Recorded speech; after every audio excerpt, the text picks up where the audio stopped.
मैंने स्टार्ट बच्चों ही गलती इसमें मैंने बोला ना कि चौथी चौथी से सुना ही होगा कुछ।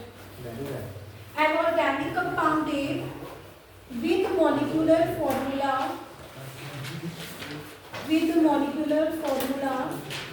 C3H7NO on heating with Br2। मैं हड्डी है यार नन्हे वाली क्या बता दो नहीं, वो बता तेरी फ्रेंड्स हैं माधव वगैरह। यार बात ही नहीं वो मतलब बात ही नहीं हो रही। Forms a compound B on heating with chloroform and alcoholic KOH produces a foul smelling compound C and on reacting with C6H5SO2Cl2 forms a compound D which is soluble in alkali,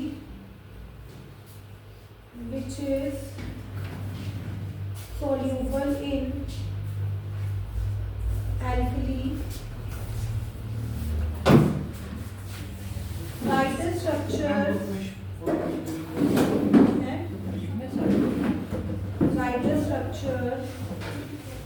of A, B, C and D। एक question है, पहले ये question note कर दो, फिर हम इसको discuss करते हैं।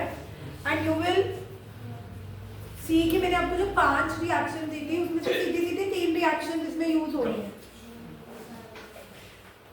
पहली कौन सी यूज हो रही है? Hoffmann bromamide. फिर कौन सी यूज हो रही है?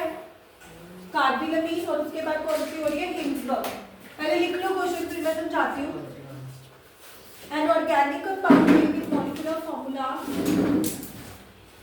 अगर आपको ये गिवन है कि हम उसको ब्रोमीन और KOH, तो जिन बच्चों ने घर पे हॉफमैन ब्रोमोमाइड रिएक्शन करी होगी उसको पता लग गया होगा कि अगर कंपाउंड ए को ब्रोमीन और KOH के साथ ट्रीट कर रहे हैं तो होना वो it has to be amide, because bromine और KOH हॉफमैन मतलब ये रिएक्शन हॉफमैन ब्रोमोमाइड के रिएजेंट्स हैं। और अगर आपने ये आइडेंटिफाई कर लिया कि अगर वो इसमें Br2 और KOH डाल रहे हैं, दैट मीन्स ये ब्रोमोमाइड वाले रिएजेंट्स डाल रहे हैं, तो it has to be amide. और अगर ये अमाइड है, जो मतलब C3H7NO अमाइड है, तो अमाइड बनाने के लिए आपको C डबल बॉन्डों के साथ NH2 रखना पड़ेगा और बाकी 2 कार्बन बचे वो इधर। मतलब आपको स्ट्रक्चर, इसका ए का स्ट्रक्चर आइडेंटिफाई करने में सेकंड्स भी नहीं लगेंगे। Go and have water, पानी पी लो, आपको एक कप चाहिए। प्रोपेनामाइड, अमाइड्स की 5 रिएक्शंस हैं, सिर्फ 5 रिएक्शंस। और मैंने तुम्हें सिर्फ इतना बोला था कि और कुछ मत करके आना, 5 रिएक्शंस अमाइड की करके आना। और जिसमें से वन ऑफ द रिएक्शन यही थी कि जब हम अमाइड को ब्रोमीन और KOH या NaOH के साथ ट्रीट करते हैं तो अल्काइल जंप करके NH2 के साथ लग जाता है, मतलब ये CO बाईपास हो जाता है and we get the amide. और इस क्वेश्चन में सीधा सीधा मैं दे रखा था कि कोई तो ऑर्गेनिक कंपाउंड है जिसको Br2 और KOH के साथ ट्रीट कर रहे हैं। अब किन बच्चों को याद आया होगा कि यार ये तो हॉफमैन ब्रोमोमाइड रिएक्शन की बात हो रही है। जिन्होंने हॉफमैन ब्रोमोमाइड रिएक्शन बार-बार लिखी होगी उनको तो 1 सेकंड में पता लग गया होगा कि okay they are putting bromine and KOH, यानी कि ये हॉफमैन ब्रोमोमाइड वाले रिएजेंट्स डाल रहे हैं, तो होना it has to be amide. और अगर C3H7NO अमाइड है तो अमाइड बनाने के लिए एक C को विद डबल बॉन्ड हो आपको NH2 के साथ रखना पड़ेगा। तो बच कितने कार्बन गए? 2। तो आपको A के स्ट्रक्चर को आइडेंटिफाई करने में टाइम थोड़ा लगेगा। अगर आप ये पता कर ही चुके हो कि अमाइड, अगर आपको पता लग ही चुका है कि अमाइड है, तो अमाइड बनाने के लिए आपको CONH2। अब इसकी रिएक्शन करके देखो किसके साथ ट्रीट कर रहे हैं? With Br2 and KOH। तो जिसको हॉफमैन ब्रोमोमाइड रिएक्शन आती है वो रिएक्शन भी लिख के दे देगा, चाहे उन्होंने पूछी है या नहीं। क्या होगा, ये बाईपास हो जाएगा, सी डबल बॉन्ड बाईपास हो जाएगा, तो हमारे पास 2 कार्बन वाला इथेनामाइन, बी इज इथेनामाइन। बाकी बाई प्रोडक्ट याद रख सकते हो, 2 KBr, K2CO3 and 2 water, that is one and the same thing. But main आपको बी आइडेंटिफाई हो जाएगा, क्योंकि हॉफमैन ब्रोमोमाइड में यही होता है कि एक कार्बन कम हो जाता है, it's a degradation reaction, because आप अमाइड वाला सी डबल बॉन्ड बाईपास कर देते हो, तो 3 कार्बन से 2 कार्बन रह जाएंगे।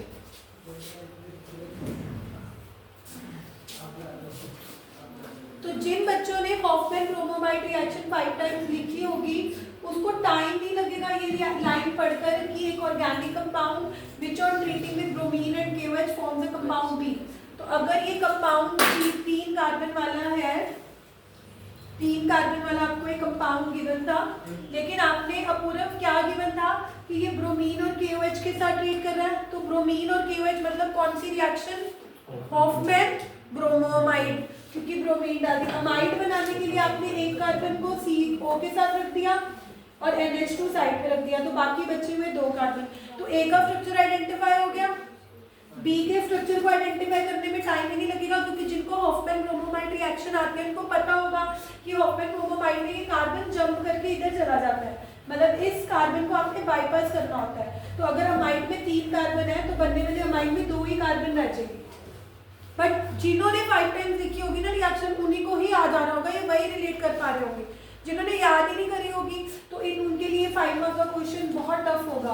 बट जिन्होंने करी होगी, अब वो ये बोल रहे हैं कि जो तुमने बी कंपाउंड बनाया है इसको क्लोरोफॉर्म और अल्कोहलिक KOH के साथ ट्रीट किया। क्लोरोफॉर्म और KOH कौन सी रिएक्शन, कार्बिलमीन। कार्बिलमीन रिएक्शन भी मैंने अमाइंस की 5 टाइम्स लिखने के लिए दी थी। उसमें क्या होता है कि अगर हम क्लोरोफॉर्म के साथ ट्रीट करते हैं अमाइन को, ये जो बी बन रहा है अमाइन, इस अमाइन को जो कि 1 डिग्री अमाइन है जो आपका बी बना है, इसको जब आप क्लोरोफॉर्म और KOH के साथ ट्रीट करोगे तो क्या होगा, 2H की जगह पे C लग जाएगा, आइसोसाइनाइड, इथेन आइसोसाइनाइड, इसी की तो फाउल स्मेल होती है। तो C जो है it has to be isocyanide. कैसे पता लगा, अरे जब उन्होंने बोल दिया कि अमाइन में क्लोरोफॉर्म डाल रहे हैं, आपको तब भी पता लग जाना चाहिए था कि क्लोरोफॉर्म कौन सी रिएक्शन में डालते हैं, कार्बिलमीन या आइसोसाइनाइड, जिसमें 2H की जगह पे आपने क्लोरोफॉर्म का C लगा देना होता है। एंड इन्हीं MC आइसोसाइनाइड्स की फाउल स्मेल होती है। So when they are writing कि ये जो B बना है विच इज 1 डिग्री अमाइन, इसको क्लोरोफॉर्म और अल्कोहलिक KOH के साथ ट्रीट करके फाउल स्मेलिंग कंपाउंड C बन रहा है, तो आपको पता लग जाना चाहिए था कि ये कार्बिलमीन रिएक्शन लिखने के लिए बोल रहे हैं। और पहले जब उन्होंने बोला है कि ब्रोमीन और KOH के साथ, तो दैट मींस ये हॉफमैन ब्रोमोमाइड रिएक्शन लिखने के लिए बोल रहे हैं। तो आप इमेजिन करो एक ही क्वेश्चन में उन्होंने पहली रिएक्शन हॉफमैन ब्रोमोमाइड रिएक्शन भी करवा के देख ली, उसी क्वेश्चन में जो बी बन रहा है उसके अंदर क्लोरोफॉर्म डाल के कार्बिलमीन रिएक्शन भी करवा के देख ली। पूरे चैप्टर की 5 नेम्ड रिएक्शंस हैं, 2 तो अभी होगी। उसके बाद वो कह रहे हैं, और अगर हम बी को C6H5SO2Cl हिंसबर्ग रिएजेंट उस दिन कराया था, what is C6H5SO2Cl, Hinsberg reagent. तो बी को अगर हिंसबर्ग रिएजेंट के साथ ट्रीट करेंगे तो आपको पता ही है कि 1 डिग्री अमाइन जब C6H5 SO2Cl के साथ रिएक्ट करता है तो HCl चला जाता है। तो यानी कि आपने हिंसबर्ग वाली रिएक्शन करके दिखानी थी, तो D बनता है। तो D कौन सा बनेगा, D बनाने के लिए आपने बस जोड़ देना है। तो ये आपका जो कंपाउंड होगा वो सोल्यूबल इन अल्कली होगा, वो गिवन है। तो ये जो D बन रहा है सोल्यूबल इन अल्कली, वो तो होना ही चाहिए, बिकॉज क्योंकि ये 1 डिग्री अमाइन से बना है। तो मैंने बताया था कि 1 डिग्री अमाइन में 2H होते हैं, एक रिएक्टर भी चला भी जाता है पर पीछे से N के साथ एक H रह जाता है, जिसकी वजह से it is soluble in alkali. तो आपको हिंसबर्ग रिएक्शन लिख के दिखानी थी। तो आपके पास अमाइंस के चैप्टर में टोटल 5 नेम्ड रिएक्शन तो मैंने आपको प्रिपेयर करने के लिए दी थी, और 3 सेम क्वेश्चन में आ गई, लेकिन वही आइडेंटिफाई कर पाएगा जिसको 5 जिसने रिएक्शन लिखी होगी उसी को पता लगेगा ना। तो ये 5 मार्क का क्वेश्चन था। आपको एक कंपाउंड दे रखा था, उसको ब्रोमीन और KOH के साथ ट्रीट कर रहे थे, वहां से आपको पता लगना चाहिए था कि they are talking about which named reaction, Hofmann bromamide. Amide बनाने के लिए आपने एक कार्बन को O के साथ रखना था, उसके साथ NH2 को जोड़ना था, बाकी 2 कार्बन साइड पे। हॉफमैन ब्रोमोमाइड रिएक्शन करते कैसे हैं, C को बाईपास कर देते हैं, बनने वाले अमाइड में 2 कार्बन रह जाते हैं। फिर इसी B को उन्होंने क्लोरोफॉर्म के साथ रिएक्ट करा, तो आपको पता लग जाना चाहिए था कि ये कौन सी रिएक्शन की बात कर रहे हैं, whenever कोई भी अमाइन क्लोरोफॉर्म के साथ रिएक्ट कर रहा है तो ये कौन सी रिएक्शन की बात कर रहे हैं, कार्बिल अमाइन या आइसो। ये सिर्फ 1 डिग्री अमाइन ही शो करते हैं रिएक्शन, जिसमें क्लोरोफॉर्म का C अमाइन के 2H की जगह पे लग जाता है, आइसोसाइनाइड बनती है जिनकी फाउल स्मेल आती है, और क्वेश्चन में गिवन था कि फाउल स्मेल आ रही है। फिर ये बोल रहे हैं कि अगर इस B को यानी कि B को C6H5SO2Cl के साथ रिएक्ट कर रहे हैं तो बनने वाला कंपाउंड है सोल्यूबल इन अल्कली।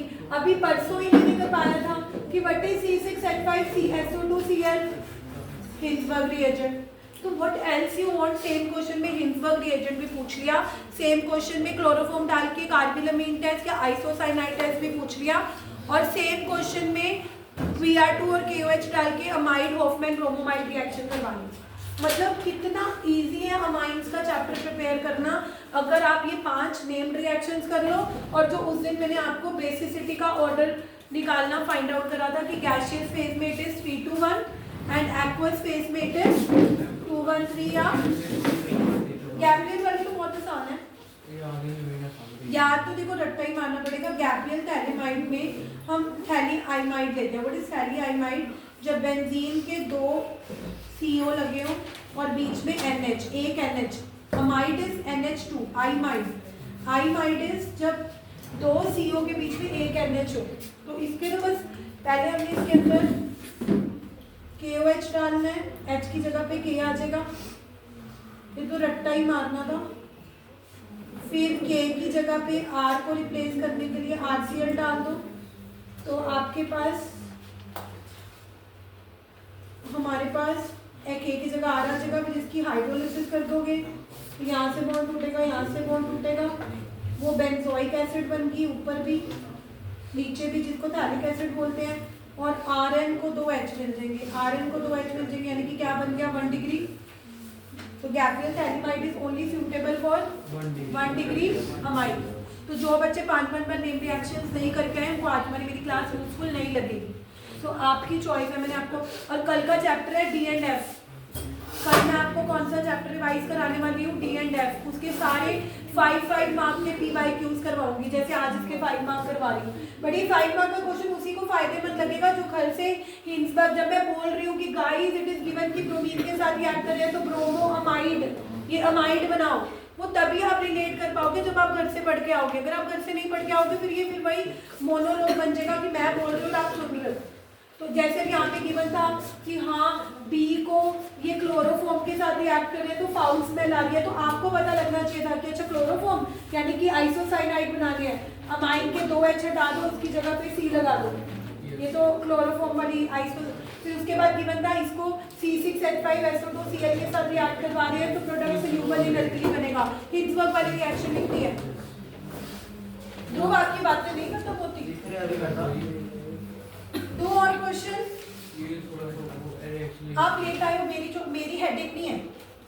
टाइम 4:30 और 4:55 पे एक ही क्वेश्चन चल रहा है 20 मिनट से।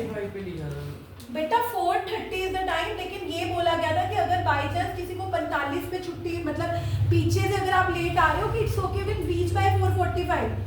आपकी ट्यूशन थी इससे पहले? Shut up, don't lie. सच्ची दी यू कहाँ पे थी बताओ? ये पूना में पे। कितने बजे हो गए उनकी ट्यूशन खत्म? वो ही दिया 4 बजे ट्यूशन खत्म हुई, तुम 5 बजे आ रहे हो। पेपर ऊपर बनाओ, मेरे साथ बातें भी मत करो। टाइम 4:30 है अगेन, ठीक है। जो बच्चे 4:30 आ जाते हैं तो आ सकते हैं, बट जो बच्चे पीछे से लेट आ रहे हैं उनको हम देगा कि कोई बात नहीं, 4:45 तक आ जाओ। अब तू तो बस कर, पूरा साल तुम लेट आए, अब मेरे को ये रीजन मत दो फालतू से, तुमने यही करना है। चलो कुछ क्वेश्चंस करके देखते हैं माइंस के, क्योंकि आज लास्ट डे है माइंस का। एंड आई होप आपने 5 बार रिएक्शन लिखी है, वो 5 नहीं लिखी तो मैं क्या, दुनिया की कोई टीचर आपकी कोई हेल्प नहीं कर पाएगी। चलो 5 मार्क के क्वेश्चन है, शुरू करते हैं। सबसे पहला क्वेश्चन है N alkyl benzene sulphonyl amide is soluble in alkali. N ethyl structure बना के देखो, N ethyl benzene sulphonyl amide, ये कोई हिंसबर्ग रिएजेंट वाला प्रोडक्ट नहीं है, क्योंकि हिंसबर्ग रिएजेंट में S double bond sulphonyl chloride होता है या अमाइड बन चुका है। अब ये क्या कह रहे हैं, एन इथाइल, एन के साथ 2 इथाइल लगे हुए हैं या 1 इथाइल लगा हुआ है? एन के साथ 1 इथाइल लगा हुआ है या 2 लगे हुए हैं? 1। इसका मतलब ये प्रोडक्ट कौन से अमाइन से बना है, 1 डिग्री के 2 डिग्री? 1 डिग्री। और मैंने क्या बताया था कि हिंसबर्ग रिएजेंट से जब 1 डिग्री अमाइन रिएक्ट करता है तो उसके पास एक H बच जाता है, जिसकी वजह से वो अल्कली में क्या होता है, सोल्यूबल। अब देखो ये क्वेश्चन हिंसबर्ग रिएजेंट से है बट आ गिव रीजन की फॉर्म में गया, तो मैंने तुम्हें वही बोला ना कि जब आप कोई टॉपिक पढ़ रहे हो, अगर आप हिंसबर्ग रिएजेंट पढ़ रहे हो कि 1 डिग्री अमाइन रिएक्ट करता है, 2 डिग्री अमाइन रिएक्ट करता है, 3 डिग्री अमाइन नहीं करता, 1 डिग्री अमाइन रिएक्ट करता है बट बनने वाला प्रोडक्ट सोल्यूबल इन अल्कली होता है, 2 डिग्री वाला अमाइन रिएक्ट करता है but product soluble in alkali नहीं होता। बट अब आपकी जो स्टडी है वो यहाँ तक लिमिटेड नहीं है कि अगर आपको क्वेश्चन आएगा तो 1 डिग्री 2 डिग्री को डिस्टिंग्विश करने के लिए आएगा। उन्होंने रीजन की फॉर्म में दे दिया कि N alkyl benzene sulphonyl amide is soluble in alkali. अब आधी जनता को तो ये पता ही नहीं लगेगा कि ये जो प्रोडक्ट है ये हिंसबर्ग रिएजेंट वाला प्रोडक्ट है, लेकिन जिनको सल्फोनिल से याद होगा कि एस डबल बॉन्ड हो तो हिंसबर्ग रिएजेंट में आता था। जिन बच्चों को याद, जल्दी बैठो ऋषिका, जिन बच्चों को याद होगा कि सल्फोनिल किस में आता था, हिंसबर्ग रिएजेंट में। और ये जो प्रोडक्ट है एन इथाइल, एन के साथ 2 इथाइल ही लगे हुए, एन के साथ कितने इथाइल लगे हुए हैं, 1। इसका मतलब हो ना हो ये प्रोडक्ट कौन से अमाइन से बना है, 1 डिग्री। और ये तो मैंने बहुत बार बता दिया कि 1 डिग्री अमाइन जब हिंसबर्ग रिएजेंट के साथ रिएक्ट करता है वो सोल्यूबल इन अल्कली होता ही होता है, क्योंकि एक H उसके पास पड़ा होता है and because of this acidic hydrogen it is soluble in alkali.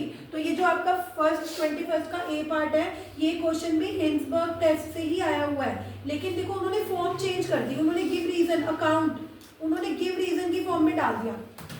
तो जब आप हिंसबर्ग रिएजेंट जब आप हिंसबर्ग रिएजेंट पढ़ रहे होते हो, है ना, हिंसबर्ग रिएजेंट टेस्ट आप कैसे पढ़ते हो, आप, मैं बताती हूँ। आप अगर मैं आपको बोलूंगी ना कि गाइस हिंसबर्ग टेस्ट पढ़ के आना, तो तुम्हारा तरीका पता है क्या होगा हिंसबर्ग टेस्ट को पढ़ने का? आप पहले 1 डिग्री अमाइन लोगे, आप देखोगे कि ठीक है Hinsberg reagent benzene sulphonyl chloride होता है, आप रट्टा मारोगे, आप देखोगे कि HCl चला गया, ठीक है। और मैम ने बोला कि बनने वाला प्रोडक्ट जो है, ठीक है, उसके पास N के पास H है तो it is soluble in alkali. आप IUPAC नेम में तो कभी पढ़ोगे ही नहीं, लेकिन एक बच्चा है जो देखेगा इसका नाम क्या है, N alkyl benzene sulphonyl amide, N के साथ 1 अल्काइल लगा हुआ है और बेंजीन लगी हुई है और सल्फोनिल अमाइड बन रहा है। अब जो बच्चा हिंसबर्ग टेस्ट को ऐसे पढ़ेगा कि 1 डिग्री अमाइन रिएक्ट भी कर रहा है, रिएक्ट करने के बाद N के पास H बच रहा है जिसकी वजह से वो क्या है, सोल्यूबल इन अल्कली, और प्रोडक्ट में N के साथ 1 अल्काइल आ रहा है। लेकिन जो 2 डिग्री अमाइन होगा, 2 डिग्री अमाइन में रिएक्शन जरूर होगी हिंसबर्ग रिएजेंट के साथ, रिएक्शन जरूर होगी, लेकिन रिएक्शन होने के बाद जब वो प्रोडक्ट देखेगा कि N के पास H तो है नहीं क्योंकि एक ही H था, तो वो इनसोल्यूबल इन अल्कली होगा। और उसके नाम पे भी ध्यान देगा कि इसके नाम में NN डाई अल्काइल आएगा, तो उसको ऐसे क्वेश्चन करने में मुश्किल नहीं आएगी। मतलब जब वो ये क्वेश्चन पढ़ेगा जो मैंने अभी आपको दिया था कि Y N ethyl benzene sulphonic, वो एक एन से ही पहचान जाएगा कि एक एन लिखा हुआ है तो मतलब ये कौन से अमाइन से बना है, 1 डिग्री। और मैम ने तो बताया था कि 1 डिग्री अमाइन वाले जब हिंसबर्ग रिएजेंट से रिएक्ट करके N alkyl benzene sulphonyl amide बनाते हैं, they are soluble in alkali होते हैं, क्योंकि मैम ने बताया है कि उनके पास एक H बच जाता है। लेकिन अगर इसी की जगह लिखा होता NN डाइथाइल, NN डाइथाइल का मतलब है कि हो ना हो ये प्रोडक्ट कौन से अमाइन से बना है, 2 डिग्री।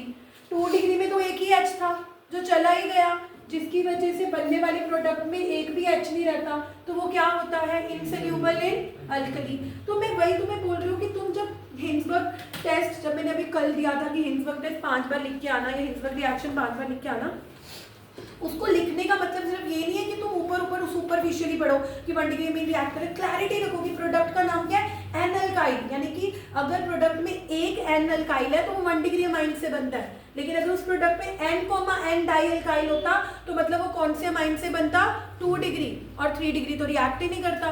तो तुम्हें ऐसे आंसर्स लिखने में टाइम नहीं लगेगा, तुम्हें देख के पता लगेगा कि अच्छा एन अल्काइल मतलब it is obtained from 1 degree amine, और 1 डिग्री अमाइन के पास हमेशा एक n के पास H बच जाता है which is acidic, and that is why it is soluble in alkali. How much time it will take, बिल्कुल टाइम नहीं लगेगा, ठीक है। अब इसका अगला क्वेश्चन करो। अच्छा ये अभी मैंने ये नेम रिएक्शन से रिलेटेड नहीं है, इसको भी छोड़ो। अब यहाँ पर आ जाओ। उस दिन मैंने तुम्हें पीकेबी वैल्यूज के बारे में बताया था कि जो स्ट्रॉन्ग बेस होता है उसकी पीकेबी की वैल्यू हाई होती है कि low, low. Strong base has low pKb and weak base has high pKb, उल्टा रहता है, ये याद है। अब अगर वो बोल रहे हैं कि आपको decreasing order of pKb values में अरेंज करना है, डिक्रीजिंग वैल्यू मतलब सबसे बड़ी पीकेबी वैल्यू सबसे पहले आएगी, फिर उससे छोटी, फिर उससे छोटी। अब सबसे बड़ी पीकेबी वाले को लगाना है, मतलब सबसे वीक बेस को लगाना है, तो हु विल टेल मी कि इसमें से सबसे वीक बेस कौन है, decreasing order of pKb values.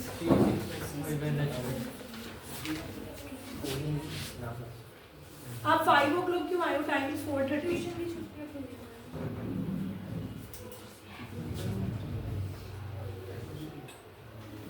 Okay तो मैंने तुम्हें बोला था कि डिक्रीजिंग ऑर्डर ऑफ पीकेबी का मतलब क्या है कि सबसे हाई वैल्यू ऑफ पीकेबी। अब जो बच्चे की नॉलेज वीक होगी या जिसने अच्छे से नहीं पढ़ा होगा उसको लगेगा कि हाई वैल्यू ऑफ पीकेबी मतलब हाई बेस, लेकिन मैंने उस दिन बिल्कुल क्लैरिटी बताई थी कि the strength of any base is measured. I am getting disturb, जल्दी करो। तो आगे 3 चेयर्स पड़ी, बैठ जाओ और दूसरे कमरे में ले जाने की क्या जरूरत है। इधर आ जाओ ना।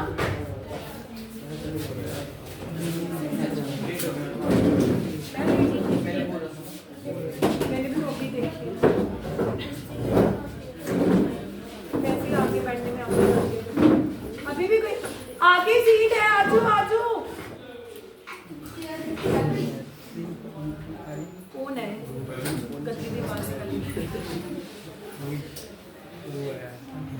भरत, आगे आ जाओ प्लीज, चेयर्स हैं, मैं खाऊंगी नहीं, आगे से आ जाओ, आगे बैठ जाओ। चलो अब प्लीज शोर नहीं बजाना। हम 5 मार्क के क्वेश्चन अमाइंस चैप्टर के कर रहे हैं। कल मैं नया चैप्टर उठाऊंगी D&F। डेली हम 5 मार्क के क्वेश्चन अलग अलग चैप्टर्स के करेंगे, और हम ऑलरेडी अमाइंस को ये दूसरा दिन दे रहे हैं, और आई होप आपने 5 बार रिएक्शन लिख ली होंगी। भरत बातें नहीं, मेरे को बिल्कुल अब ध्यान नहीं। तो हम डिस्कस कर रहे थे कि हमें अमाइंस गिवन है और हमें अरेंज करना है डिक्रीजिंग ऑर्डर ऑफ पीकेबी। सबसे पहले तो मैंने तुम्हें उस दिन भी क्लियर करा था कि डिक्रीजिंग ऑर्डर मतलब सबसे हाई वैल्यू पीकेबी वाला सबसे आगे लगाना है। बट अगर सबसे हाई वैल्यू ऑफ पीकेबी वाला सबसे आगे लगाना है, मतलब हाई बेसिक नहीं लगाना, लो बेसिक लगाना है, क्योंकि कल उस दिन भी मैंने बताया था कि ज्यादा पीकेबी की वैल्यू किसकी होगी, स्ट्रॉन्ग बेस की नहीं होगी, वीक बेस की होगी, क्योंकि उल्टा रहता है, pKb is negative log of KP, मतलब इनवर्स रिलेशन होता है। अब वीक बेस कौन है, सुखमन बता सकते हो इनमें से सबसे वीक बेस कौन दिख रहा है तुम्हें? तो मैंने तुम्हें बोला था कि जिनमें बेंजीन लगी होगी वो तो वीक होंगे, है ना, क्योंकि C6H5 क्या करता है, वो NH2 का लोन पेयर खींच लेता है। तो मैंने तुम्हें एक रूल बताया था कि वो अमाइन वीक बेस होता है जिसमें बेंजीन लगी होती है, क्योंकि बेंजीन खींच लेती है, तो ये तो वीक है, मानते हो। C6H5NH2 तो वीक बेस है, एनिलीन इज वीक बेस, हमने उस दिन भी डिस्कस किया था। और अगर किसी को याद नहीं है तो लॉजिकली समझो कि बेंजीन नाइट्रोजन को लोन पर दे नहीं सकती, उसका लोन पर खींच लेती है। अब हम पहले देख लेते हैं कि किस किस पे लोन पर खींचा जा रहा है, ताकि हमें पता लग जाए कि कौन कौन वीक बेस है। पहला वीक बेस है क्योंकि उसमें C6H5 यानी कि बेंजीन नाइट्रोजन का लोन पर ले लेगी। क्या दूसरा वीक बेस है?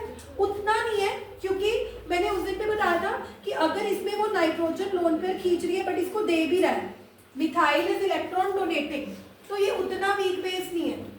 थर्ड भी वीक बेस नहीं है क्योंकि हुआ वाया CH2 जुड़ा हुआ है, तो CH2 भी देने का काम करता है, और मिथाइल तो दे ही रहा है, और अमोनिया ना मतलब ना बहुत स्ट्रॉन्ग है ना वीक है, तो सबसे वीक कौन रहा? सबसे वीक कौन रहा? C6H5। तो सबसे आगे C6H5NH2 आएगा, क्योंकि ये बस खींच ही रहा है, तो ये सबसे ज्यादा pKb की वैल्यू इसकी होगी। इसके बाद अगला वीक कौन है? ये वाला वीक है। क्यों? क्योंकि ये इसीलिए वीक है कि चलो इसमें ये दे रहा है बट ले तो रहा है ना, इसके लोन पे खींच तो रहा ही है, तो C6H5NH अमोनिया। उसके बाद अगला वीक कौन है? अमोनिया, क्योंकि इसमें कोई दे नहीं रहा, देने वाला एक ये है जो इसको स्ट्रॉन्ग बना रहा है, और सबसे स्ट्रॉन्ग था CH3NH2। तो ये हमने आई थिंक उस दिन डिस्कस करा भी था वैसे, वेरी इंपॉर्टेंट। ओके, अब अगला क्वेश्चन कौन बताएगा? 5 मार्क के क्वेश्चन डिस्कस हो रहे हैं। इंक्रीजिंग ऑर्डर ऑफ सोल्यूबिलिटी, जल्दी बताओ भरत, इन तीनों में से सबसे ज्यादा सोल्यूबल कौन होगा पानी में? एक अल्कोहल है, एक अमाइन है, और एक क्लोरोअल्केन है। तो अपनी नॉलेज से बताओ कि सबसे ज्यादा कौन सोल्यूबल होता है जो पानी के साथ सबसे ज्यादा हाइड्रोजन बॉन्डिंग बनाता है? अब नाइट्रोजन भी हाइड्रोजन बॉन्डिंग बनाता है, ऑक्सीजन भी, लेकिन ऑक्सीजन की हाइड्रोजन बॉन्डिंग का कोई भी कंपैरिजन नहीं। जितना ऑक्सीजन हाइड्रोजन बॉन्डिंग बना सकता है because of being more electronegative, तो क्या हम बोल सकते हैं सबसे हाईली सोल्यूबल कौन होंगे? अल्कोहल। फिर कौन होंगे? अमाइंस, क्योंकि अमाइंस भी नाइट्रोजन भी हाइड्रोजन बॉन्डिंग बना लेते हैं, बट क्लोरो तो बिल्कुल भी सोल्यूबल नहीं होंगे because of not being able to form hydrogen bonding. तो ये क्वेश्चन अमाइंस का नहीं है, इन्होंने ऐसे कंपैरिजन कर दिया एक अल्कोहल फैमिली का, तो आपको ये नॉलेज होनी चाहिए कि अगर वो अल्कोहल, अमाइंस और कोई और फैमिली को कंपेयर करें तो कौन सबसे ज्यादा हाइड्रोजन बॉन्डिंग बनाता है? अमाइंस बनाते हैं, बट सबसे ज्यादा हाइड्रोजन बॉन्डिंग कौन सी फैमिली बनाती है?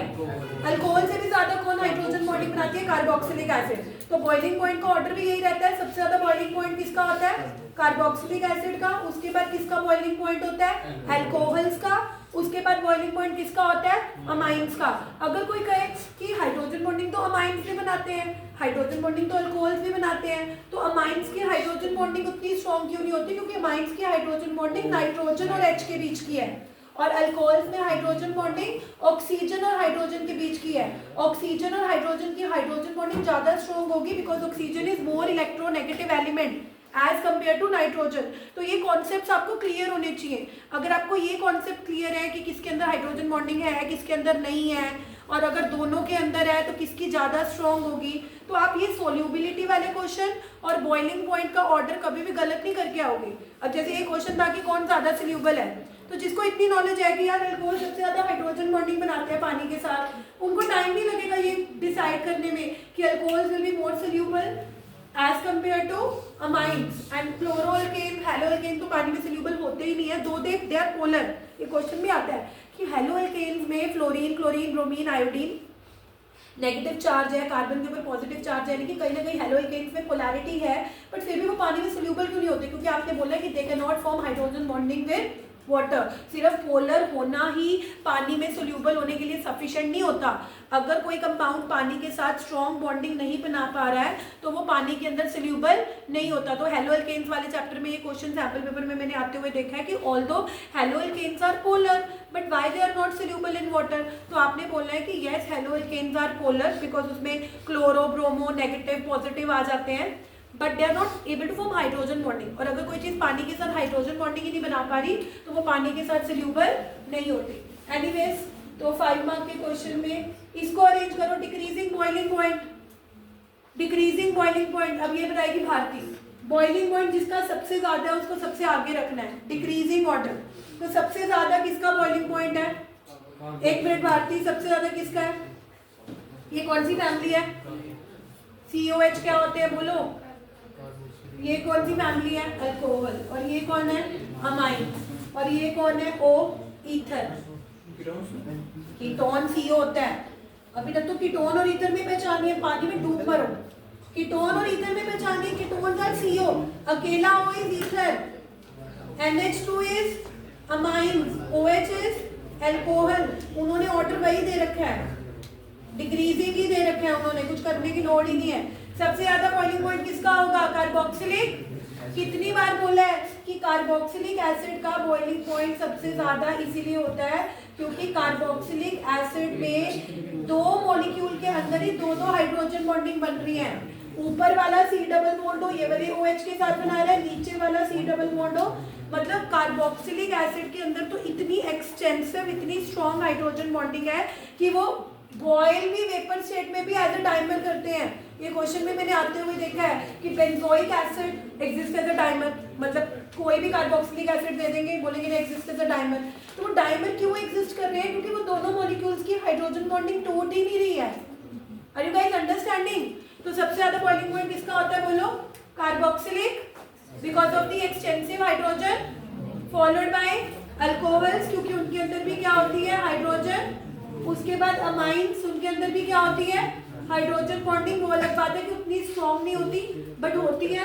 And the least is ether, क्योंकि ईथर के अंदर तो क्या होते हैं? Weak dipole dipole forces. Coming to next 5 mark questions. अच्छा, सबसे पहले ये 2025 के कुछ 1 मार्क वाले क्वेश्चन करते हैं। जिसको क्वेश्चन आता होगा वो आंसर देगा, रेज योर हैंड। कैरिक अमाइन है X, वो हिंसबर्ग रिएजेंट के साथ रिएक्ट करता है। अगर हिंसबर्ग रिएजेंट के साथ रिएक्ट कर रहा है या तो 1 डिग्री होगा या 3 तो नहीं हो सकता। अगली इंफॉर्मेशन दे रखी है कि जो प्रोडक्ट बन रहा है वो अल्कली में सोल्यूबल है। अल्कली में सोल्यूबल है तो कौन सा अमाइन हुआ? तो कौन सा होगा? 1 डिग्री यही होगा, क्योंकि इसमें एक अल्काइल है। ये तो 2 डिग्री है, ये भी 2 ये भी, ये तो हाँ, ये भी 2 डिग्री है, और ये कौन सा है? तो 1 degree amine is which option? पता लगा फर्स्ट क्वेश्चन कैसे करा? फर्स्ट क्वेश्चन में दे रखा था कि अमाइन X है जो हिंसबर्ग रिएजेंट के साथ रिएक्ट कर रहा है। जैसे हमने इंफॉर्मेशन पढ़ी तो हमारे दिमाग में क्या आया कि आइदर इट इज 1 डिग्री और इट इज, क्योंकि 3 डिग्री वाला तो रिएक्ट ही नहीं करता। उसके बाद जैसे हमने अगली इंफॉर्मेशन पढ़ी कि product obtained is soluble in alkali, I think I repeated it 10,000 time कि अगर प्रोडक्ट सोल्यूबल इन अल्कली है मतलब उसके पास एसिडिक हाइड्रोजन बचा है, वो तभी पॉसिबल है अगर वो कौन से अमाइन से ऑब्टेन्ड हो रहा है? 1 डिग्री। तो इनडायरेक्टली वो आपसे यही पूछ रहे थे कि चारों ऑप्शन में से 1 डिग्री अमाइन कौन सा है। तो आपको देख के पता लग रहा था ये 2 डिग्री है, ये 3 डिग्री है, ये भी 2 डिग्री है, तो 1 degree amine is a option. अगला क्वेश्चन करो।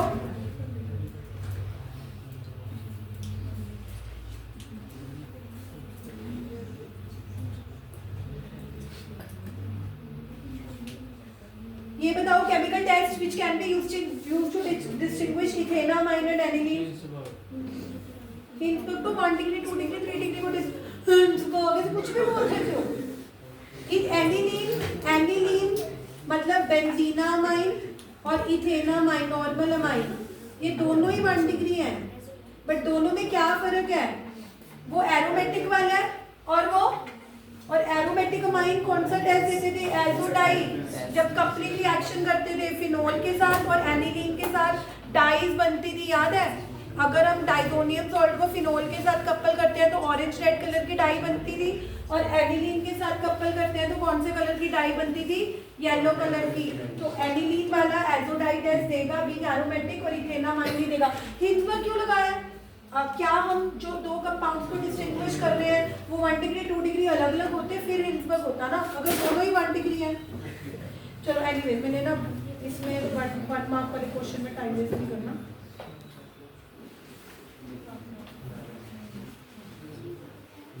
चलो 5 मार्क का क्वेश्चन डिस्कस कर रहे हैं। कौन? Arun needed a mixture of ethylamine and chloroform. ethylamine and chloroform, कौन सी रिएक्शन है ये? कार्बिल। जैसे तुमने पढ़ा कि 1 डिग्री अमाइन को क्लोरोफॉर्म और KOH के साथ ट्रीट कर रहे हैं तो एक फाउल स्मेलिंग गैस बनी। क्लोरोफॉर्म से आपको पता लग गया कि कौन सी रिएक्शन हो रही है? कार्बिल। कार्बिल अमीन में क्या होता है कि अमाइन के H हटा के C लगा देने हैं, आइसोसाइनाइड बना देना है, इसी की फाउल स्मेल आ रही है। और बाकी आपने बाय प्रोडक्ट 3 KCl और 3 वाटर। मैं तो आपको सिर्फ ये दिखाने की कोशिश कर रही हूँ कि जितने भी 5 मार्क के क्वेश्चन आ रहे हैं, किसी में उन्होंने कार्बिलमीन डाला हुआ है, किसी में उन्होंने हिंसबर्ग डाला हुआ है, किसी में उन्होंने ब्रोमोमाइड डाली हुई है। लेकिन हम तो है ना कि हम 4-5 रिएक्शन भी याद नहीं कर सकते। Super, you better leave the class if you want to talk. बताओ, इथाइलमीन है, 1 डिग्री अमाइन है, तो डेफिनेटली क्लोरोफॉर्म और KOH के साथ कार्बिलमीन रिएक्शन देगा। कार्बिलमीन रिएक्शन में क्या होता है? अमाइन के 2 H हट जाते हैं और उसकी जगह C लग जाता है, उसी की फाउल स्मेल आती है। तो 22 का फर्स्ट पार्ट क्लियर हो गया। कौन सी रिएक्शन की बात हुई है? कार्बिलमीन कौन से अमाइन शो करते हैं 1 डिग्री, इथाइलमीन 1 डिग्री है ऑफ कोर्स है। और रिएक्शन में करना क्या होता है, इसके 2 H हटा के क्या लगा देना है C, और NC क्या होते हैं, और वही रिस्पॉन्सिबल होते हैं किसके लिए, और बाकी 3 Cl 3 के लेके जाएंगे वो बाई प्रोडक्ट है, 3 मॉलिक्यूल्स वाटर के निकलेंगे वो बाई प्रोडक्ट है। मेन आपका कार्बिलमीन रिएक्शन में फोकस ये होना चाहिए कि आप जो भी अमाइन ले रहे हो उसके 2 H की जगह पे C लगा दो। अगर आप इथाइलमाइन ले रहे हो तो इथाइलमाइन के N के 2 H की जगह पे C लगा दो, बेंजीनामाइन ले रहे हो तो बेंजीन के N के 2 H की जगह पे C लगा दो। तो मेन आपका फोकस मेजर प्रोडक्ट की तरफ होना चाहिए कि अगर कार्बिलमीन रिएक्शन हो रही है तो उसमें NC बनेंगे, क्या बनेंगे, यानी कि अमाइन के 2 H की जगह पे C लगा दो, वही रिस्पॉन्सिबल है फाउल स्मेल के लिए। बाकी 3 C क्लोरोफॉर्म के 3 Cl को 3 के लेके जाएंगे, they are just by product. अगला बताओ, अब इसमें ये बोल रहे हैं कि इन्होंने क्या डाला होगा कि ये बना होगा। अब अगर ब्रोमीन डाली है तो कौन सी रिएक्शन करी होगी, हॉफमैन ब्रोमोमाइड, यानी कि B पक्का अमाइड होगा, और को अमाइड बनाने के लिए आप CO के साथ NH2 लगा दो। कैसे पता लगा ये B, वो पूछ रहे थे कि B क्या रहा होगा कि ये अमीन बना होगा। रिएजेंट से देख के पता लग रहा है कि ये ब्रोमोमाइड रिएजेंट है, ब्रोमोमाइड रिएक्शन के रिएजेंट है। ब्रोमोमाइड रिएक्शन के रिएजेंट में ब्रोमीन डाल दिया तो अमाइड तो आपको बनाना ही पड़ेगा। अमाइड क्या होता है, CO के साथ, और आपने बेंजीन के साथ CONH2 क्यों लिया है, क्योंकि बेंजीन के साथ CONH2 लेंगे तभी बेंजीन के साथ NH2 बनेगा ना। अब ये थोड़ा है कि यहाँ पे बनाना आपको बेंजीन के साथ NH2 है और अमाइड आप CH3CONH2 ले लो। वो तो जाहिर सी बात है ना कि अगर आपको एनिलीन बनाना है, मतलब बेंजीन वाला अमाइन बनाना है, तो अमाइड भी आप बेंजीन वाला ही लोगे। लेकिन ये कैसे पता लग रहा है कि अमाइड लेना है, from the reagent Br2 reagent देखते ही in the presence of NaOH या KOH आपको हॉफमैन ब्रोमोअमाइड रिएक्शन की याद अगर नहीं आई तो दैट मीन्स आपने अमाइंस की one of the important reaction Hofmann bromamide degradation अच्छे से प्रिपेयर नहीं करी है। क्लोरोफॉर्म और KOH को देख के अगर आपको कार्बिलमीन टेस्ट की याद नहीं आई और आपने उसमें NC बनाने, आइसोसाइनाइड बनाने, अगर आपको याद नहीं आया तो मतलब अभी भी आपने कार्बिलमीन टेस्ट अच्छे से प्रिपेयर नहीं किया। और अगर आपको C6H5SO2Cl यानी कि हिंसबर्ग रिएजेंट को देख के अगर आपको प्रोडक्ट बनाने नहीं आए और ये प्रिडिक्ट करना नहीं आया कि कब वो सोल्यूबल इन अल्कली होगा, कब वो इनसोल्यूबल इन अल्कली होगा, तो दैट मीन्स आपने अभी तक हिंसबर्ग टेस्ट प्रिपेयर नहीं करा। Leave Gabriel phthalimide, leave Hofmann ammonolysis, 3 तो बहुत इंपॉर्टेंट है ही है ना, 5 में मतलब वैसे तो 5 करनी चाहिए, लेकिन अगर मैं और भी छूट दूँ तो 3 तो है ही है ना, हिंसबर्ग, C6H5SO2Cl वाली, क्लोरोफॉर्म और KOH वाली जिसमें आइसोसाइनाइड बन रहे हैं, और बार बार Br2 जिसमें आपको Br2 डाल के अमाइड बना के Br2 डाल के इसको बाईपास करके अमाइड बनाना है। जब भी आपको लग रहा है कि CO बाईपास हो रहा है, Br2 डला है, तो मतलब CONH2 अमाइड होगा ही होगा। और इसमें इन्होंने क्या लिया होगा कि NH2 बना होगा H2 डालने पर, यहाँ पे उन्होंने क्या लिया होगा कि H डालने पर NH2 बना होगा, नाइट्रोबेंजीन, क्योंकि H तो सिर्फ H ही दे सकता है ना। तो अगर आपको पूरा एनिलीन बनाना है सिर्फ H की मदद से तो उसमें N और बेंजीन तो पहले ही होगा, सिर्फ H तो O की जगह पे ही जा सकता है। तो इधर उन्होंने क्या लिया होगा कि एनिलीन बना होगा H2 की मदद से, दैट इज नाइट्रोबेंजीन। ये तो कोई नेम्ड रिएक्शन नहीं है but you can guess on your own. But यहाँ पे इन्होंने क्या लिया होगा, वो इन रिएजेंट से पता लग रहा था कि ब्रोमीन है तो इन्होंने अमाइड ही लिया होगा। तो ये हमें अब देखो फिर हॉफमैन ब्रोमोमाइड वाली रिएक्शन आ गई, फिर क्लोरोफॉर्म और इथेनॉलिक कार्बिलमीन वाली रिएक्शन आ गई। मतलब हर 5 मार्क्स में या तो वो हॉफमैन ब्रोमोमाइड डिग्रेडेशन कर रहे हैं या वो क्लोरोफॉर्म डाल के वो कर रहे हैं। देख रहे हो कितने इंपॉर्टेंट है ये 3 रिएक्शन। अभी 23rd क्वेश्चन करके देखते हैं। 23rd कह रहे हैं कि अमाइड है, ऑब्वियसली अमाइड है तभी वो हॉफमैन ब्रोमोमाइड डिग्रेडेशन कर रहा है। तो सबसे पहले अमाइड है तो मैं अमाइड बना लूं। अमाइड कैसे बनेगा, CONH2।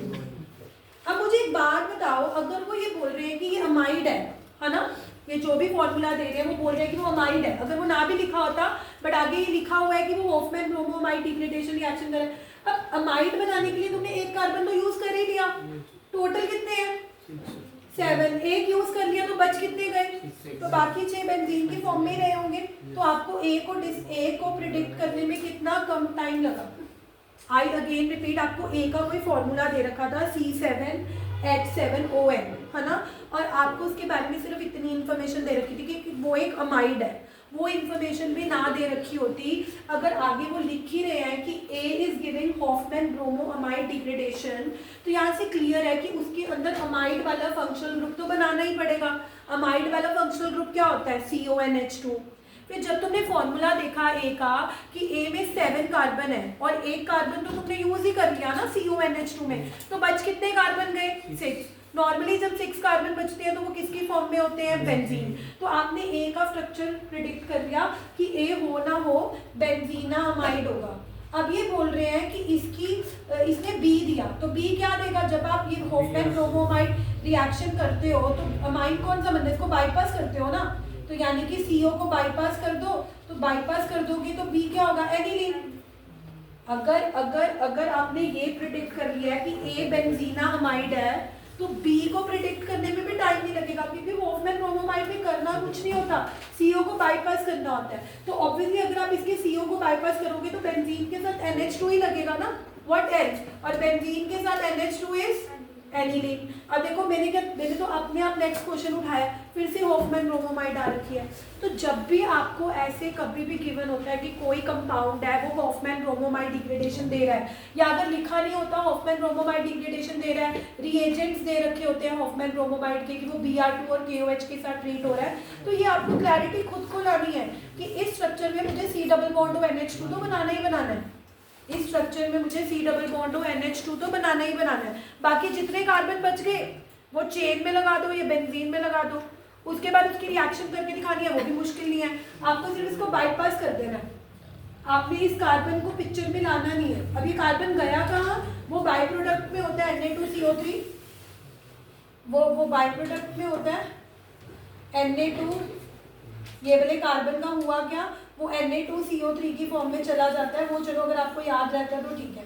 अब आगे बढ़ते हैं, कहते हैं जो बी तुमने प्रेडिक्ट करा है, तुम्हारा बी क्या निकल के आया है, बी तुम्हारा क्या प्रेडिक्ट करके आया है, एनिलीन। अब इस बी के बारे में चर्चा हो रही है कि इस बी को नाइट्रस एसिड के साथ 273 डाइजोटाइजेशन एनिलीन की रिएक्शन में नाइट्रस एसिड हेलो एल्केन से करवा रही हूँ कि एनिलीन को याद कर लो कि एनिलीन को जब nitrous acid HNO2 0 to 273 to 278 kelvin यानी कि 0 to 5 डिग्री, तो डाइजोनियम सॉल्ट बनते थे N2 positive and Cl negative. तो यहाँ पे ये जो C बन रहा है वो डाइजोनियम सॉल्ट की बात कर रहे हैं, लेकिन आपको एकदम से क्लिक नहीं करेगा क्योंकि आप नेम्ड रिएक्शंस याद ही नहीं कर रहे हो। जिस बच्चे ने हेलो एल्केन्स और हेलो एरीन्स के टाइम पे मेरी इस बात को ध्यान से सुना होगा उसको एकदम से याद आ जाएगा कि अच्छा एनिलीन बी एनिलीन है और B NaNO2 plus HCl 0 to 5 degree Celsius, तो हो ना हो ये C डाइजोनियम सॉल्ट ही होगा, ये डाइजोटाइजेशन रिएक्शन है। अभी भी याद नहीं है तो याद कर लो कि एनिलीन में जब भी HNO2 नाइट्रस एसिड डायरेक्टली डालो या NaNO2 प्लस HCl की फॉर्म में डालो। अच्छा HNO2 से नहीं याद रहा, टेम्परेचर से तो सबको याद आना चाहिए, 273 to 278 is 0 to 5 degree Celsius. वो जो डाइजोनियम सॉल्ट बनते थे वो आइस कोल्ड सॉल्यूशन में बनते थे, तो होना हो C कौन होगा, डाइजोनियम सॉल्ट।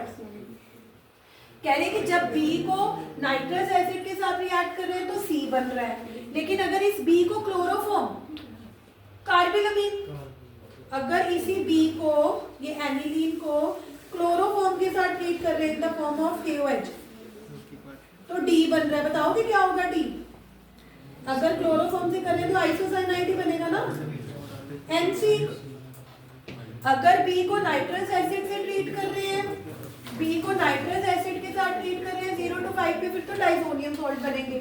ये तो चलो मैं फिर भी आपको एक बार के लिए मान सकती हूँ कि आप भूले भटके पड़े होंगे, आपको नहीं याद आई होगी डाइजोटाइजेशन, लेकिन ये तो याद आ जानी चाहिए थी कि अगर B को क्लोरोफॉर्म और KOH के साथ ट्रीट कर रहे हैं तो D क्या बनेगा, H2 की जगह पे C, बिकॉज ये तो कितनी बार रिएक्शन रिपीट हो गया जब से आज क्लास शुरू हुई है कि जब भी अमाइन को क्लोरोफॉर्म और KOH के साथ ट्रीट करते हैं तो क्या बनते हैं, आइसोसाइनाइड। तो तुमने A भी आइडेंटिफाई कर लिया, B भी आइडेंटिफाई कर लिया, C भी आइडेंटिफाई कर लिया, D भी कर लिया। A कैसे करा, A तो गिवन ही था कि वो अमाइड है तो CONH2 बनाया, 7 कार्बन देख के बेंजीन लगा दी, तो बेंजीनामाइड प्रिडिक्ट करने में तो आपको ज़्यादा टाइम नहीं लगा। उसके बाद हॉफमैन ब्रोमोमाइड डिग्रेडेशन रिएक्शन दे रहा है, तो एक CO हटा के बेंजीन के साथ NH2 लगेगी, B एनिलीन भी तुमने इजीली आइडेंटिफाई कर लिया।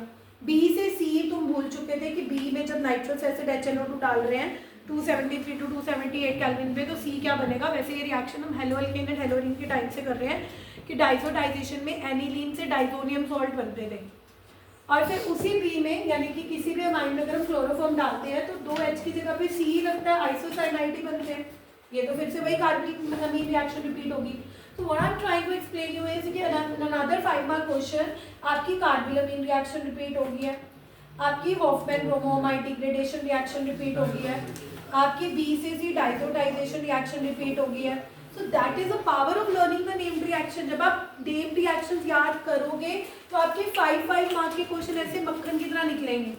लेकिन अगर आप 5 एंड में अगर इसी C को इथेनॉल मतलब डाइजोनियम सॉल्ट को इथेनॉल के साथ ट्रीट कर रहे हो, ये रिएक्शन काफी सारे बच्चों को नहीं आती होगी, तो लेट मी टेल यू, कभी भी डाइजोनियम सॉल्ट को अल्कोहल के साथ ट्रीट करो तो alcohol is a reducing agent. बच्चे नॉर्मली प्रोडक्ट बना के आएंगे फिनोल, उनको लगेगा कि ये OH, हाँ किसने बोला बेंजीन, हाँ very good Shweta, it's a reducing agent. ये खुद अल्डिहाइड में ऑक्सीडाइज हो जाता है, बट ये डाइजोनियम सॉल्ट को रिड्यूस करता है। रिड्यूस करने का मतलब है कि आपने सारा कुछ हटा के H लगा देना है।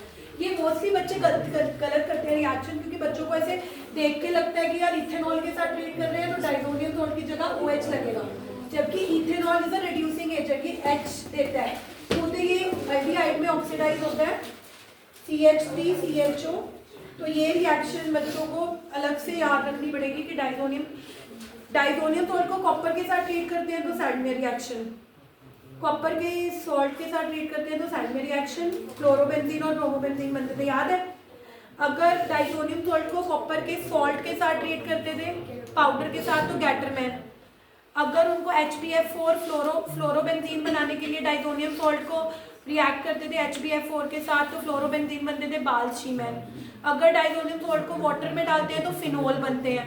एक रिएक्शन ये भी याद कर लो कि अगर डाइजोनियम सॉल्ट में कभी इथेनॉल डालें तो फिनोल मत बनाना गलती से, ethanol act as a reducing agent, और यहाँ पे आपने बेंजीन बना के आनी है, ये एक एड ऑन कर लो रिएक्शन।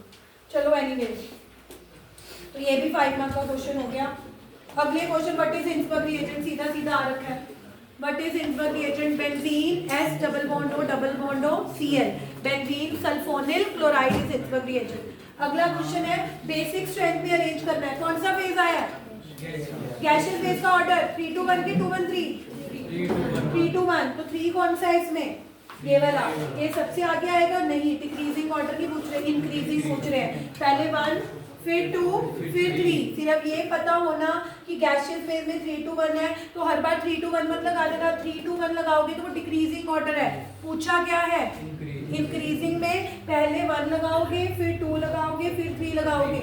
और उस दिन मैंने बोला था ना कि देखो बेसिसिटी के क्वेश्चन बार बार हर जगह को छोड़े होते हैं उन्होंने, 5 मार्क के क्वेश्चन में भी बेसिक ऑर्डर पूछ रहे हैं। अगला कौन बताएगा? Methyl amine is more basic than aniline. Methyl amine is more basic than aniline. Aniline में बेंजीन के साथ जुड़ा हुआ है H2। वो ले लेगा। और मिथाइल अमाइन में तो वो प्लस साइन इफेक्ट देके उसकी बेसिसिटी बढ़ा रहा है। मिथाइल अमाइन क्यों बेसिक है? क्योंकि मिथाइल अमाइन में अमाइन के साथ क्या लगा हुआ है? मिथाइल। मिथाइल की नेचर क्या है? इलेक्ट्रॉन डोनेट करने की, प्लस साइन इफेक्ट। वो दे देकर इलेक्ट्रॉन की डेंसिटी बढ़ा देगा। तभी तो 3 डिग्री अमाइन सबसे ज्यादा बेसिक होते हैं, क्योंकि उनमें 1 नहीं 2 नहीं कितने अल्काइल लगे होते हैं? 3। अब मिथाइल अमीन में 3 नहीं कम से कम 1 तो लगा हुआ है। But why aniline is less basic? क्योंकि एनिलीन में तो आपने NH2 के साथ बेंजीन लगा दी, और बेंजीन तो नाइट्रोजन के लोन पेयर को क्या कर लेगी? विड्रॉ। जब उसके पास इलेक्ट्रॉन ही नहीं बचेंगे, क्या वो डोनेट कर पाएगा? तो ये चीजें तो आपको पता ही है कि aniline is less basic because of withdrawal of this lone pair from the benzene, और उसमें वो दे रहा है। Aniline readily reacts with bromine water to give 2,4,6 tribromoaniline। चलो ये भी हमने इलेक्ट्रोफिलिक सब्स्टिट्यूशन रिएक्शन डिस्कस नहीं करी। 1 डिग्री अमाइन है higher boiling point and tertiary. कौन बताएगा कि 1 डिग्री अमाइन का बॉइलिंग पॉइंट टर्शरी अमाइन से ज्यादा क्यों होता है? क्योंकि 1 डिग्री अमाइन में कितने हाइड्रोजन है? दो हाइड्रोजन बॉन्डिंग होंगी, लेकिन 3 डिग्री अमाइन में तो एक भी हाइड्रोजन, तो इसमें तो हाइड्रोजन बॉन्डिंग ही नहीं होगी। तो 1 डिग्री अमाइन और प्राइमरीन हैव 2 to H, मतलब इनके बीच में हाइड्रोजन बॉन्डिंग भी ज्यादा होगी। हाइड्रोजन बॉन्डिंग ज्यादा होगी तो उसको बॉयल करना मुश्किल, इजी होगा, उसके हाइड्रोजन बॉन्डिंग को तोड़ना पड़ेगा। इजी कैसे होगा? अगर हाइड्रोजन बॉन्डिंग ज्यादा है तो टेम्परेचर ज्यादा देना पड़ेगा, कभी इजी कभी लो कभी हाई, कभी बस सब कुछ हवा में। डिग्री में कहाँ? अच्छा,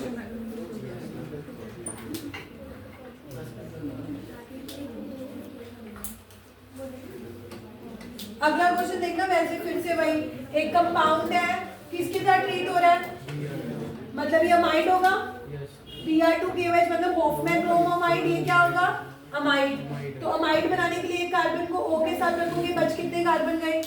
6। तो किस में लगा दोगे? बेंजीन। तो बेंजीन के साथ CONH2, फिर Br2 के साथ रिएक्ट करोगे तो CO बाईपास हो जाएगा, तो B क्या होगा? एनिलीन। एनिलीन को NaNO2 के साथ डाइसोटाइजेशन, क्या बनेंगे? डाइसोनियम। उन्हीं डाइसोनियम सॉल्ट को अल्कोहल के साथ ट्रीट करोगे तो क्या बनेगी? बेंजीन। और अगर उसको फर्दर ब्रोमीन के साथ रिएक्ट करोगे तो मतलब ब्रोमीन वाटर के साथ रिएक्ट करोगे तो Br2 पे भी लग जाएगा, 4 पे लग जाएगा। सेम क्वेश्चन रिपीट हो रहे हैं, सेम। देखो ये क्वेश्चन करके, सबसे पहले ये अमाइड है, कैसे पता लगा ये अमाइड है? क्योंकि वो बोल रहे हैं कि Br2 और KOH के साथ ट्रीट कर रहा है। तो होता क्या, ये बाईपास हो जाता है, तो B क्या बनेगा? एनिलीन। इसको जब NaNO2 के साथ भी कौन सी रिएक्शन हो रही है? डाइसोटाइप, तो क्या बना दोगे? डाइसोनियम। अभी बताया था कि डाइसोनियम सॉल्ट को कभी भी अल्कोहल के साथ देखना तो बेंजीन बनाना, अल्कोहल मत बनाना, तो D भी आइडेंटिफाई हो गया। लेकिन अगर B को ब्रोमीन वाटर के साथ ट्रीट करोगे तो 2, 4, 6 पे ब्रोमीन लग जाएगा, क्योंकि एनिलीन आर हाईली एक्टिवेटेड। ये पता होना चाहिए कि जब भी एनिलीन को ब्रोमीन वाटर के साथ ट्रीट करते हैं तो ब्रोमीन सिर्फ ऑर्थो पैरा पे नहीं जाता। Who is shocking? तो why you know when aniline is reacting with bromine water is giving 2,4,6 tribromo।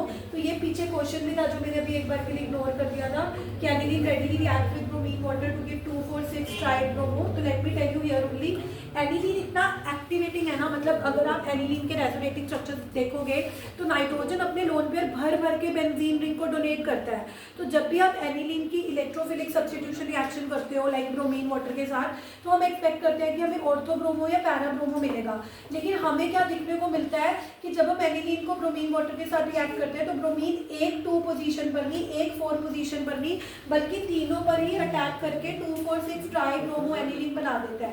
तो अगर कोई क्वेश्चन पूछेगा कि why is it so that aniline on reacting with bromine water gives you 2,4,6 tribromo aniline, तो आपने बोला है कि aniline is highly activating, which is clear from this fact कि जब आप एनिलीन की मतलब सब्स्टिट्यूशन करते हो तो वो हर पोजीशन पे चला जाता है, बिकॉज एनिलीन हाईली एक्टिवेटिंग है। क्यों हाईली एक्टिवेटिंग है?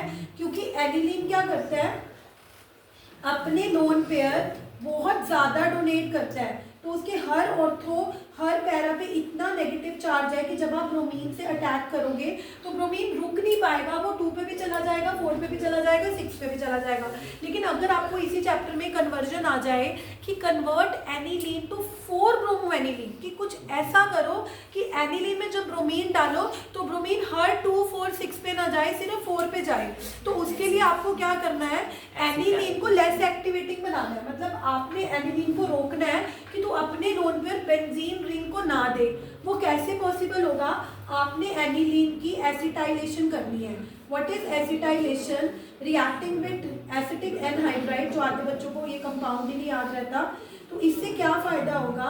जैसे ही आप एनिलीन के H को एसिटाइल ग्रुप से रिप्लेस करोगे, इसका लोन पेयर बिजी हो जाएगा। इसका लोन पेयर बिजी होने की वजह से आप ब्रोमिनेशन करोगे तो अब ब्रोमीन सिर्फ पैरा पे जाता हुआ नजर आएगा। एसिटाइलेशन करके आपने उसकी एक्टिवेटिंग पावर को कम कर दिया।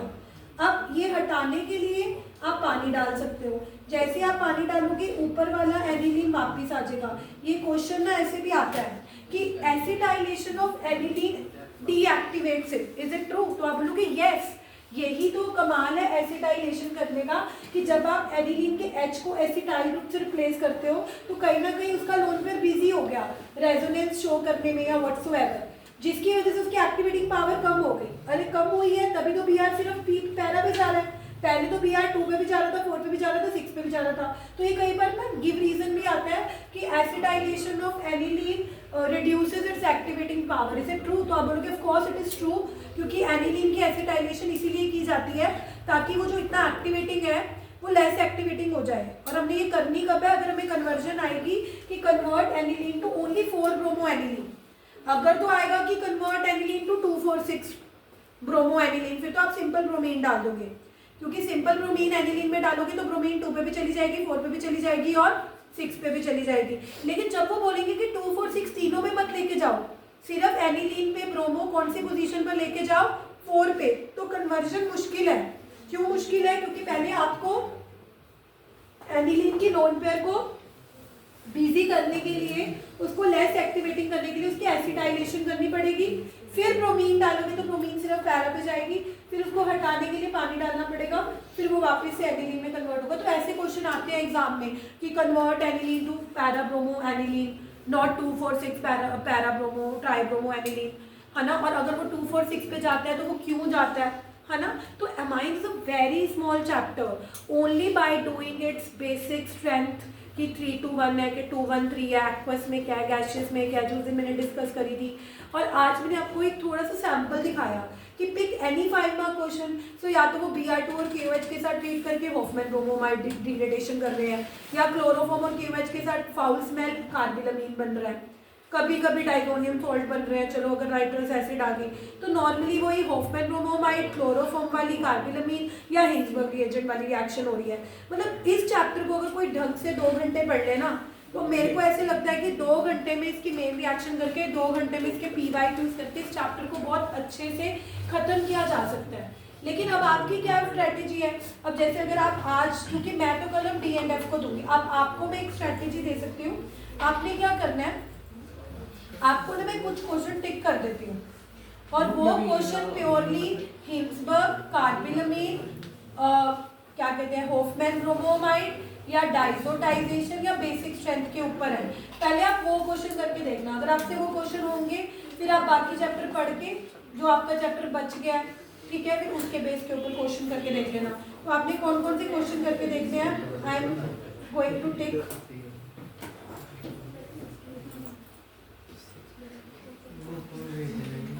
ग्रुप में नहीं भेजना।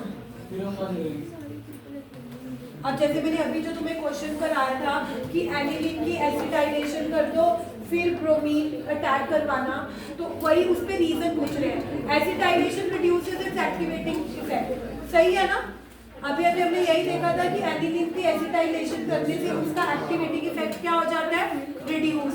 तभी वो ब्रोमीन 2, 4, 6 पे अटैक करने की जगह सिर्फ किस पे अटैक करता है? सिर्फ पैरा पे अटैक करता है ना। तो मैं वही कह रही हूँ कि जरूरी नहीं होता कि एक कॉन्सेप्ट जो हम पढ़ रहे हैं, कन्वर्जन में पढ़ रहे हैं, वो गिव रीजन में भी पूछा जा सकता है। हिंसबर्ग रिएजेंट का भी हमने गिव रीजन पूछा था कि N alkyl benzene sulphonamide is soluble in alkali, तो फिर हमने कहा कि अच्छा it is obtained from 1 degree amine, so that is why it is. तो आपको जरूरी नहीं है कि कोई क्वेश्चन किसकी फॉर्म में किस में आ जाएगा, अभी नहीं जाना। अच्छा ये कन्वर्जन अभी भी कराई है, देखो एनिलीन तो अंकित बताओ, अगर एनिलीन को सिर्फ पैरा ब्रोमो एनिलीन में कन्वर्ट करना है, अभी कराई है। हाँ, पहले एसिटिक एनहाइड्राइड से रिएक्ट करके उसकी क्या करनी है? एसिटाइड, that will reduce it's activating power, फिर ब्रोमीन डालना है। अगर किसी ने एनिलीन में डायरेक्टली ब्रोमीन डाल दिया ये सोचकर कि एनिलीन ऑर्थो पैरा डायरेक्टिंग है तो ब्रोमीन पैरा पे चला जाएगा, तो गलत होगा, क्योंकि ब्रोमीन हर ऑर्थो पैरा पे चला जाएगा, तो ये गलत हो जाएगा। अगर सिर्फ पैरा पे करना है तो आपको सिर्फ वो करनी है। एक मिनट, तनिष इसका आंसर बताओ, only Tanish will give the answer.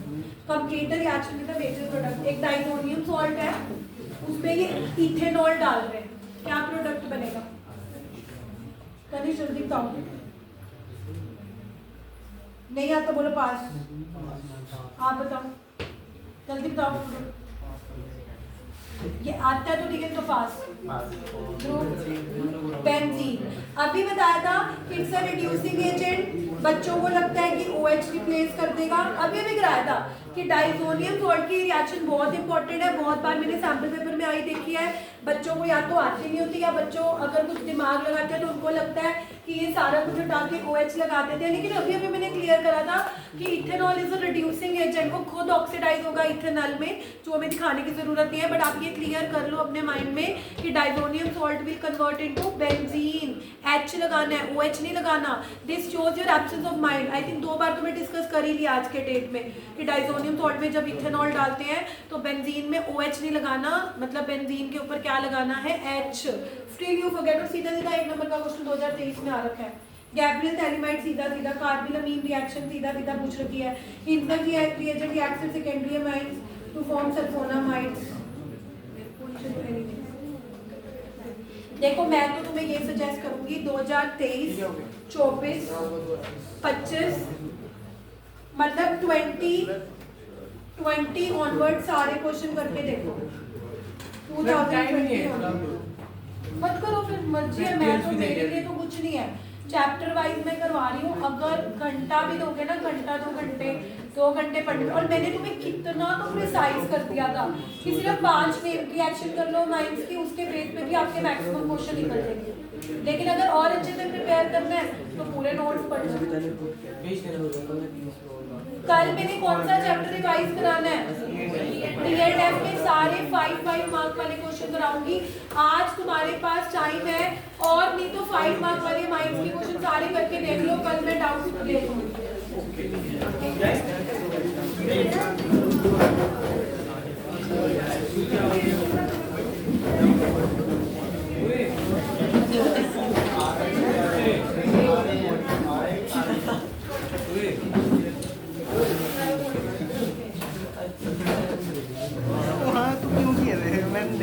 Madam पर जाके आना यार।